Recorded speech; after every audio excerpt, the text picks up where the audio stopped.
কোনো কিছুর জন্যই জীবনে হতাশ হয়ো না, কারণ যেটা তোমার তোমার নিশ্চয়ই একদিন হবে। যে পৃথিবীর যে কোণেই থাক না কেন, ঠিক টাইমে তোমার কাছে চলে আসবে। আর যেটা তোমার নয়, তোমার পুরো হাতের নাগালে এসেও সেটাকে তুমি ধরে রাখতে পারবে না। তাই কোনো কিছুর জন্য হতাশ হয়ে যাও, কর্ম করে যাও, দেখবে একদিন ঠিক ফল পাবে। আর কারোর উপরে প্রত্যাশা রেখো না যে মানুষটি আমার জন্য এই করবে, ওই করবে, এটা করে দেবে, ওটা করে দেবে, ওর কাছ থেকে আমি এটা পাবো, ওটা পাবো।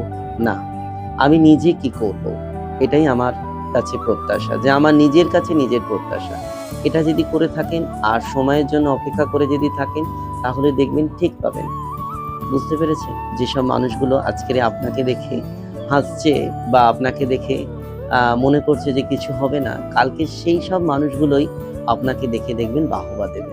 কারণ মানুষ সবসময় মানুষের কর্মটাই দেখে। এটাই হলো বাস্তব।